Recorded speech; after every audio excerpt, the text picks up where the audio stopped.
Hey, you're listening to Rising into Mindful Motherhood. I'm your host, Dr. Katie Wood. I'm a barefoot mama bear, pharmacist, integrative fertility health coach, and lover of all things nature and animals. I'm on a mission to have intentional conversations about the good, the bad, and the ugly when it comes to fertility, pregnancy, postpartum, and beyond. My mindful guests and I will be talking about struggles, wins, natural wellness, and how we grow and transform as we enter motherhood. My background in healthcare has shown me how broken our medical system is.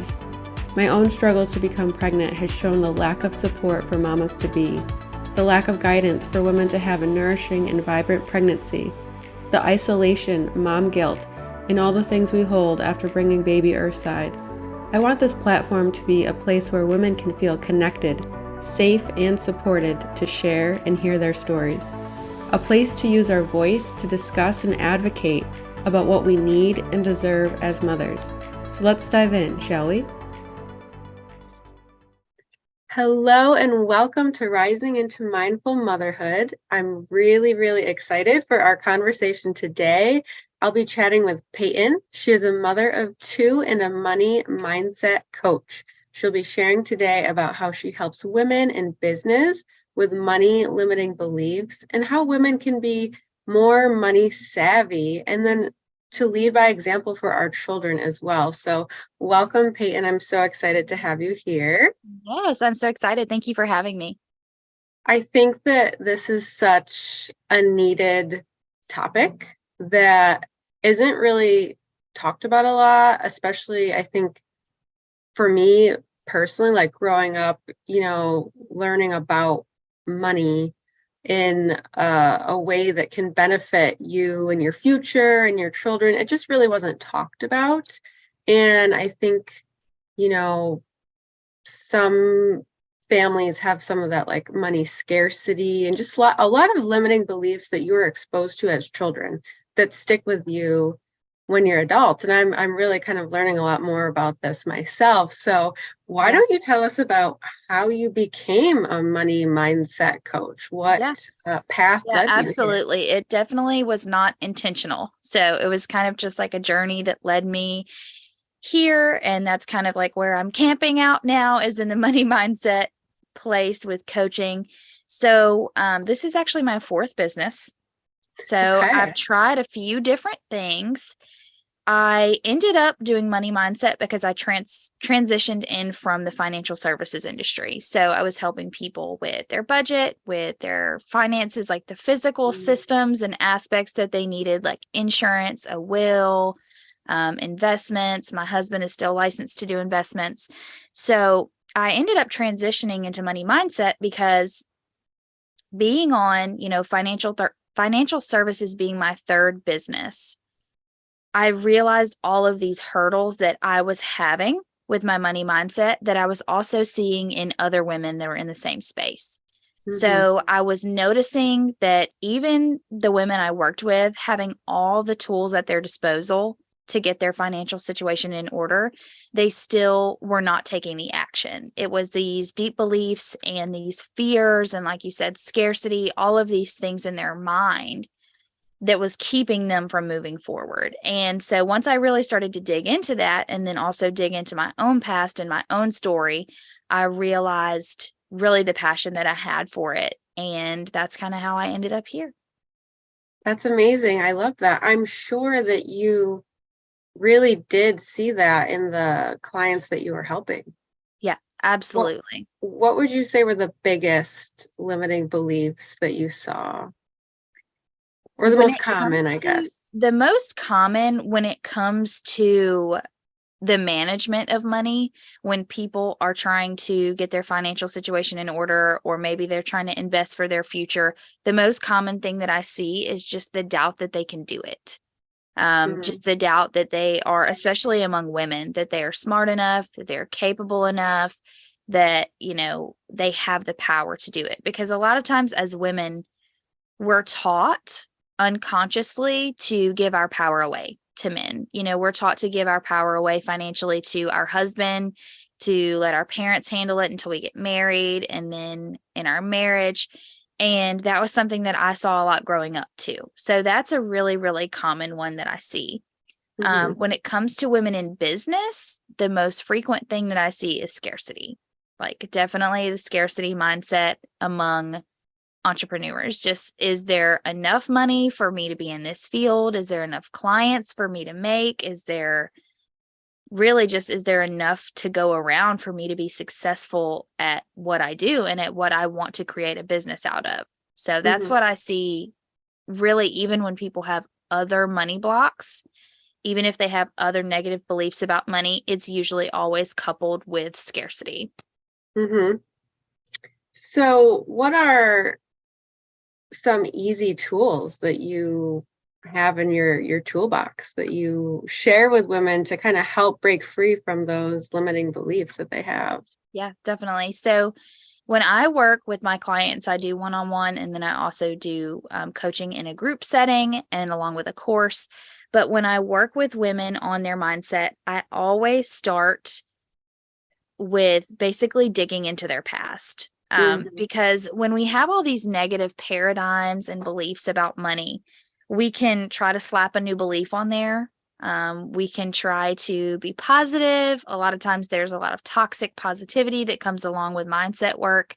And so what I first always recommend my clients to do is to really start digging into how you grew up, how your parents functioned around money, how your family treated money, how they created money, how they felt about money, because most likely you have inherited all of these beliefs that you have about money. They didn't just come from nowhere. They came from a certain perspective or a certain experience that created these negative beliefs and created these paradigms. So I always tell women to start digging into their past and to shift their language.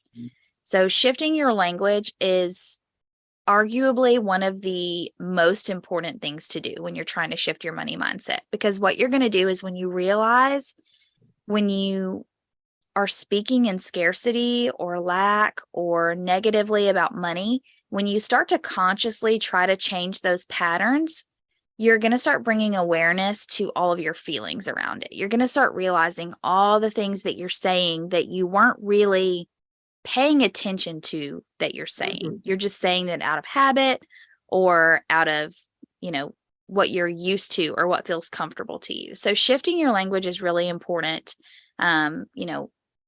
Trying to really shift into the present tense when it comes to money, because a lot of times we say these things like, well, one day, well, it'll get better one day, or when I have more money. But in reality, all that does is kind of put the blame somewhere else and kind of put the responsibility somewhere else. So when we start to shift into the present tense and we start to take responsibility, then we notice all of these beliefs that will be bubbling up about money. Yeah, I love that. And it's almost kind of like when we say we never have enough time. So, because I also try to watch my language and like my automatic thoughts and how I say things, but the same exact thing goes for money is, oh, I don't have enough money for that, or we can't do that, or yes, like you mentioned, when I have enough money, I will Then I'll do do this. that. Yeah. So I love that. Yeah. Because where our thoughts go is where energy is going to go at the end of the day. So Absolutely. how have you noticed this work for yourself? How has that impacted your business or businesses, since you have more than one? So much. So much. I'm currently only doing one business now. I've kind of migrated along this journey to where I figured out what I really want to do.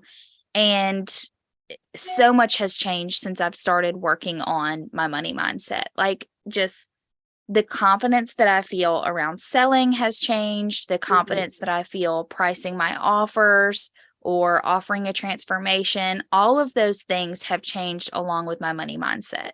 And not to mention, the tangible result of making more money, right? Because a lot of times we're blocking ourselves from making more money and we don't even realize it, along with our language, along with our actions, because when we feel so negatively about money, it manifests. in our business. It shows up through our content. It shows up through self-sabotage and procrastination. It really touches every different area of our lives and business. And that's why I think it's so important to dig into that story and to dig into money beliefs, because like you said, when we're younger, we're really just taught, money is money. It's necessary for survival.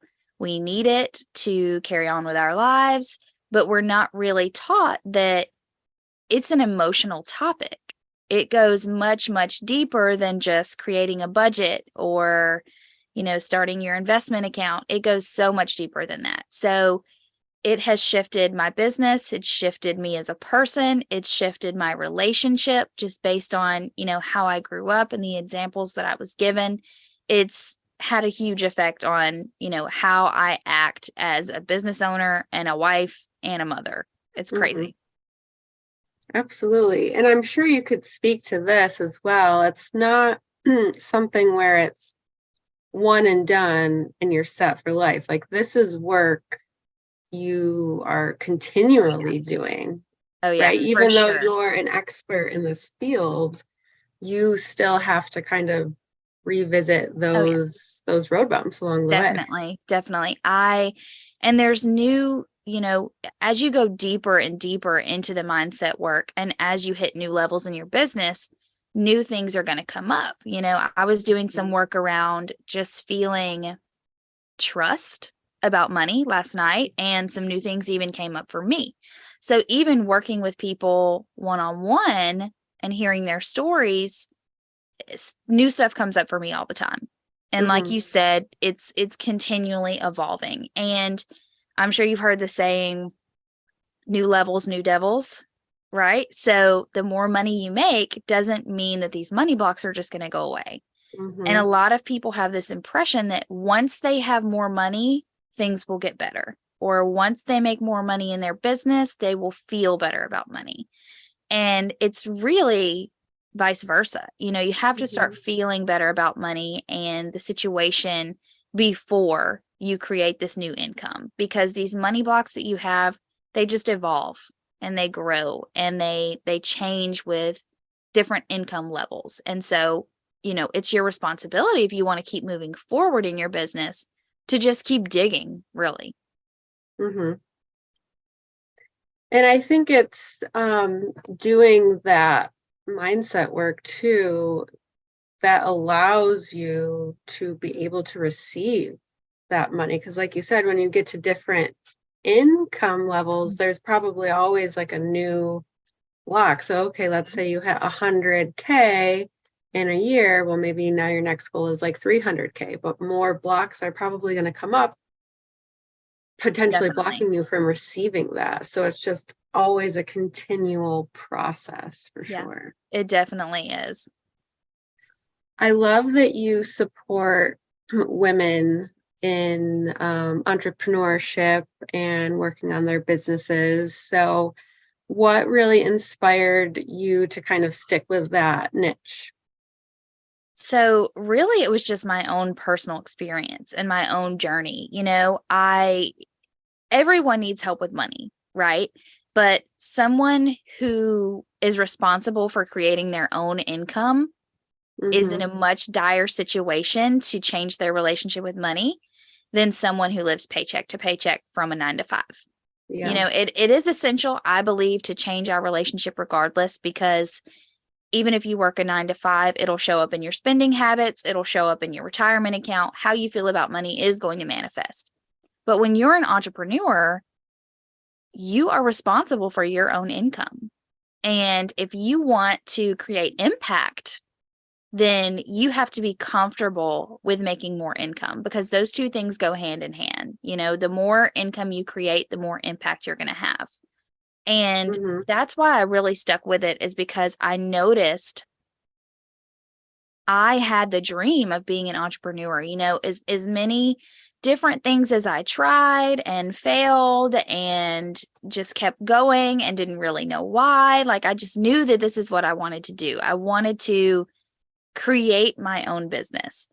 And I knew that there was a level of support that other women must be missing out on as well.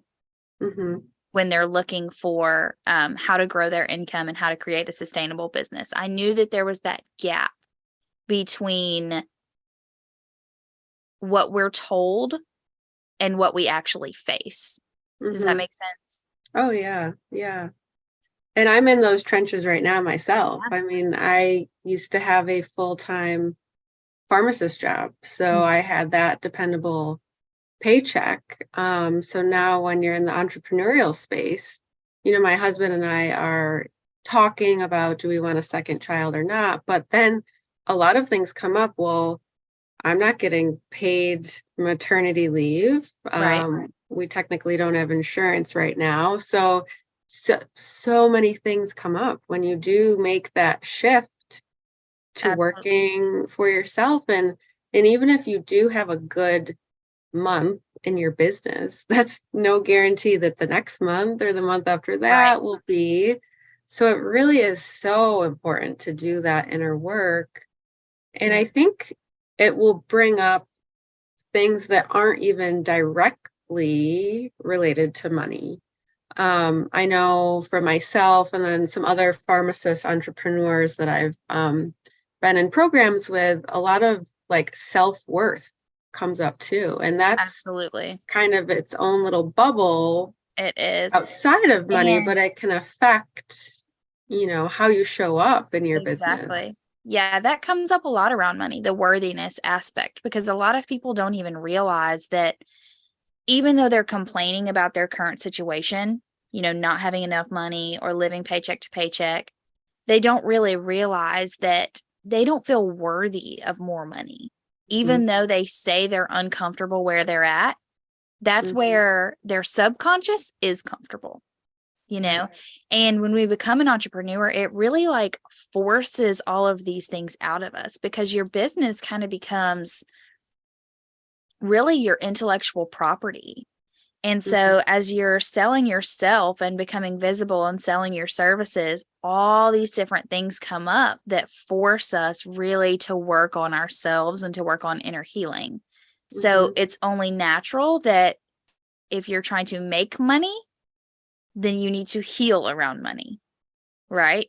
So I totally understand, being in the trenches, being a new entrepreneur and having all these things bubble up. Yeah. And another thing that I've seen too, since a lot of the women in the entrepreneur space, I work alongside our pharmacist, we have this thought in our mind, well, we were getting paid X amount hourly and this amount per year. So I've noticed a pattern, and myself included, that's like the max that our mind goes to is, oh, well, this is my goal to make this. But a coach You're set at that financial thermostat. That's what I call that. The financial thermostat, where you're set at a comfortable level and you can't really, because you haven't experienced it, you can't really fathom anything above that. So once you start to get close, I meet a lot of entrepreneurs that when they start to replace their income from their 9 to 5, that's as far as they go, because that's where they're comfortable. And they're like, how do I get past this level? They start to self-sabotage and procrastinate and get unmotivated and all these things when they start to hit that certain level. Yeah. For me, it really came down to exploring the true value that my clients are getting and not putting like an hourly rate on that. Absolutely. And there's a book, and I'm trying so hard to remember the name. It's like The Upper Limit Theory by Gary Hendricks. But that's basically what he talks about is the thermostat that you have. Is we all get to this point and we will self-sabotage, and that can even manifest as like a sickness or something. Absolutely. But that can mean that like you are on like a breakthrough or the precipice of going on to the next. Yes, you're level. Right at the edge where you're about to hit that next level, and your subconscious is like, oh no, we have to keep you safe, so it throws everything at you to try to keep you where you're at. And that's how you're almost there. Yeah. So you were in the financial space, but now that we've kind of really divulged a lot of this together, really a lot of this is a lot of healing work too. So is that something that has come naturally? You already knew about it, or did that come from your own like healing journey around money? So a little bit of both. A little bit of both. I have definitely been on my own inner healing journey, for a few years, especially ever since I had my first daughter, who is now 3. And a lot of it came from just interest. When I was younger, like one of my very first, ways that I imagined myself for a career was I was going to be a psychologist. I was going to be a psychiatrist. So getting into this really like deep thought work and being an empath, it does really just come natural to me to just try to dig into people's stories and find connections. And that really like lights me up to be able to find connections that you're missing, because a lot of times when you're so close to a feeling or a situation, you can't really observe it. Mm-hmm. You can't really see.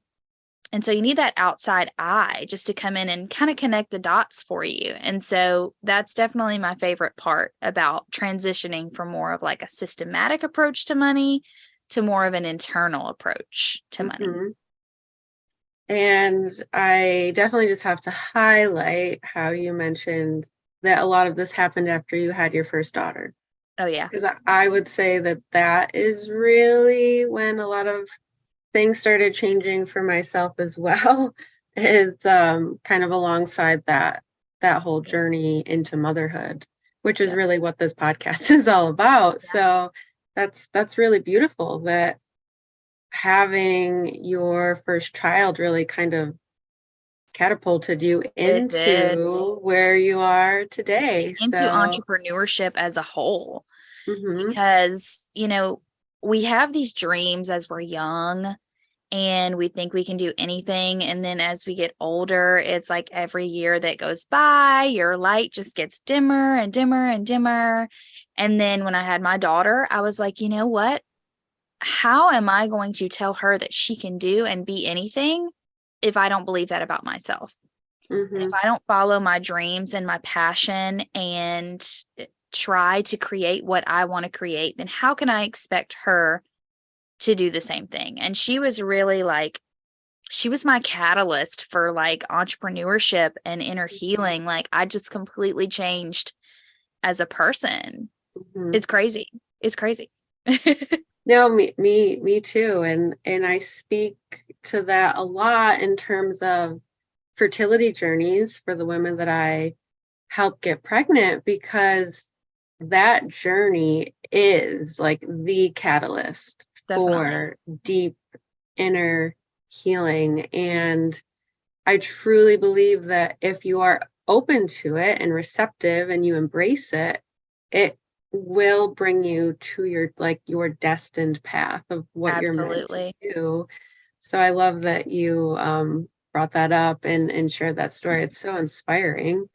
And how do you think that this will affect how you raise your children in terms of having a healthy relationship with money, but then also really just overall healing work too, and just the way they speak to themselves and present themselves and feel about certain different things? Right. It has definitely changed my outlook on parenting.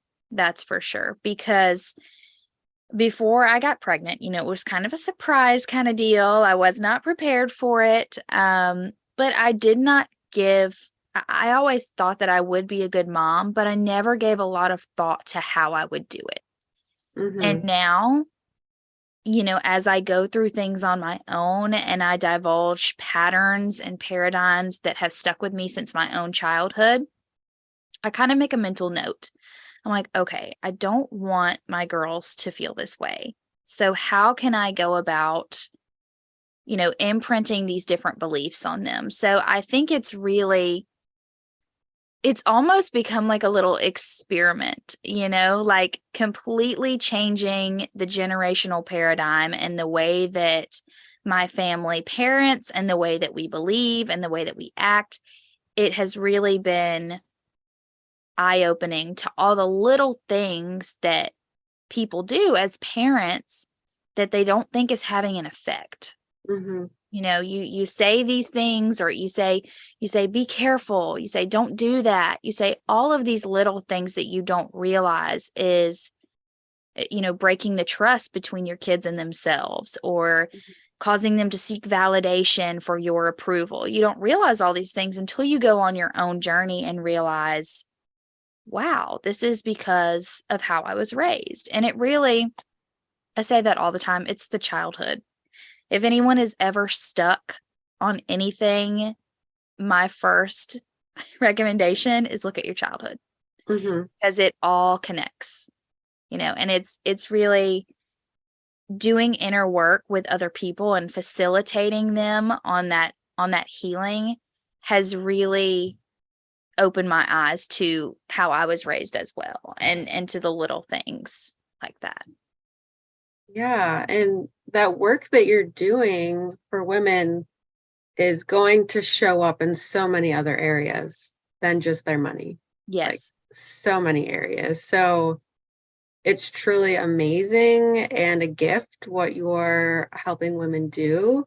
And your daughters are so lucky to have you and be able to instill all those, beliefs and shifting, patterns from what we experienced growing up.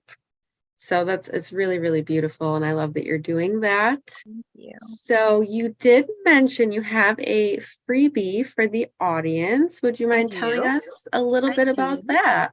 So the freebie that I have is a 3-day mini course that basically is like a crash course in how you can begin the process of healing your relationship with money. We go over how to communicate about money, how to up-level your circle so that you are not, reinstilling these same beliefs over and over. And then how important it is to treat your money with gratitude and respect. So that is available at paytonmoran.com/breakupwithbroke. That is the name of the mini course, Break Up with Broke. And, it's really not long. It's over the course of 3 days. You'll get emails, you'll get modules, you'll get action steps. So I'll make sure to send that over to you so it gets in the show notes as well. I love that name. That's great. Thank you. It's all about changing that toxic relationship that we have with money. Absolutely. So where can the audience learn more about you or connect with you? And I do just want to ask as a side note too, is that course just for women entrepreneurs, or is that for all women, no matter if they work for themselves or not? Yeah, pretty much it's for anyone in general. My message is generally geared towards women who are in business for themselves, trying to create their own income, trying to break past an income plateau. Tongue twister there. But really anyone can access it, and anyone can benefit from it, because it's all about shifting those language aspects, those things that we say over and over again that we don't really realize. So anyone can benefit from that course. Awesome. Thank you. Thanks. And where can they connect with you if anyone is feeling drawn to working with you or learning more? I know I'm a part of your Facebook group. Yes, I am always active in the FEM Collective. So that stands for Female Entrepreneurs Manifesting Money. And then I'm also on Instagram, Payton Moran _money coach. So I'm pretty much on all of the platforms, but I'm really most active in my private community group and on Instagram. And then, of course, I have a podcast coming out as well, which is really exciting. So yes. Thank you for bringing that up. And remind us the name of your podcast and where they can tune in. So I am on Apple and Spotify, as well as, the podcast being hosted on my own website. It's called Wired for Wealth. So it's all about these kind of conversations, conscious conversations about money that lead us on that journey of inner healing around money trauma, and really just creating the life that we desire through our business. And I'll be launching that in January. Like I said, Spotify and Apple is where most people find it. Wired for Wealth. That is also an amazing name. So you have a I way love with the words. alliterations, if you can't tell. Yes. Well, if you can think of it in a good one, they really do work well. So Yeah. thank you so much for sharing your brilliance with us today, Payton. I think it's such a fascinating area to be in and something that's sorely needed. And you're just making such a difference in these women's lives, and not just on money, like overall, so many different areas of their lives. So thank you for tuning in today. Make sure you follow and leave a rating so we can connect with more mamas. And I will see you on the next episode. Thank you so much for tuning in to the Rising into Mindful Motherhood podcast. If this episode resonated with you or gave you an aha moment, stop what you're doing right now and write a review. This simple act of kindness helps me get this podcast out to connect with as many women as I possibly can. I also have a special offer. If you send me a screenshot of your review, I will take $250 off one of my premium coaching containers. Let me know what resonated with you the most and why. So connect with me in my free Facebook community or tag me on Instagram. You'll find both listed below. Thanks again from the bottom of my heart for tuning in to this episode, and I'll see you next time.